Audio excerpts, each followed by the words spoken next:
Hey y'all, this your boy King Eric the Great coming at y'all with another video. And I want to talk about the latest going on between Lupe Fiasco versus Atlantic Records. Now, for those who don't know, Lupe has been going at Atlantic Records for the past almost 10 years now. Going back to where he felt that they sabotaged his Lasers album because Leo Colin was trying to get him to sign a 360 deal and he refused.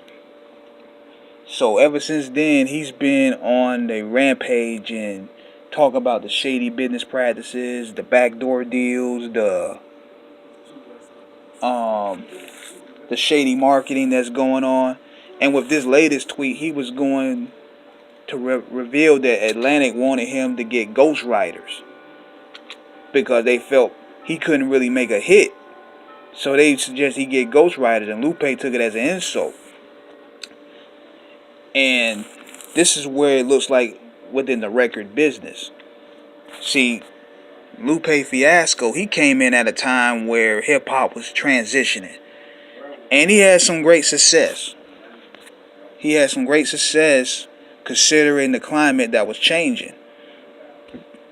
He was a part of that backcrack skateboarder crowd that happens to be very lyrical. I mean, he had the first two albums were great. The joint that had Kick Push and The Cool, which is my favorite. The Cool is one of the dopest albums that ever dropped. But see, somewhere down the line afterwards, he started going at it with Atlantic. And that was in terms about the direction of his career, because as the game started changing, they started to pressure him to make certain songs. Like, what people don't know is Airplanes was originally a Lupe Fiasco song, but they gave it the B.O.B. So, they tried to very much crush Lupe's spirit in terms of his creativity. Like Food and Liquor and The Cool were great albums that had great success, but now they wanted that pop money from him. So he had to make those MO scholar grade type songs. And that situation with Lasers was crazy. It showed that Lupe has quite a following.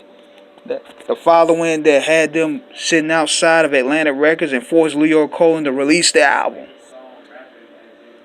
But I think a part of that is also, it could be bitterness because Lupe has been done a raw deal.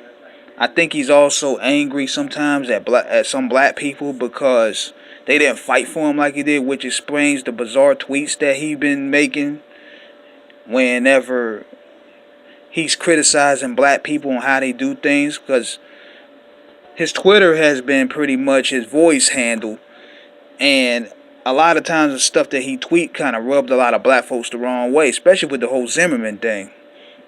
Then the whole thing with what's her name? Iggy. So it rubbed a lot of people the wrong way. And he also seen that guys like Kendrick Lamar and J. Cole was coming into his lane as well.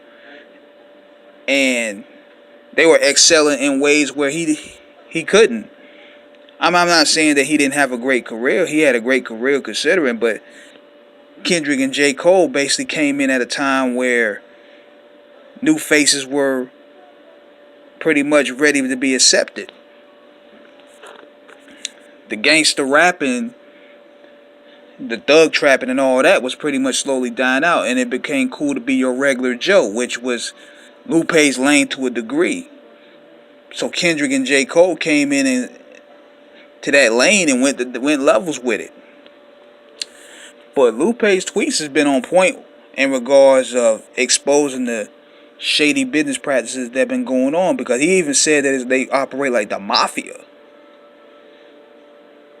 So I salute any guy that's using his voice to speak out against this to prevent other guys in this game from not really signing these deals. So my question to y'all is, where do you guys see this going? Do y'all think Lupe is bitter? Do y'all think Lupe is really waging war against these labels because it's the fight for the little guy? I mean, let's talk about it. Let's debate about it. So this is King Eric the Great, aka Rick Capo, signing out. What you guys think about this Lupe Fiasco versus Atlantic Records saga? Be sure to follow me on the bottom. Subscribe to the channel. And I'm out.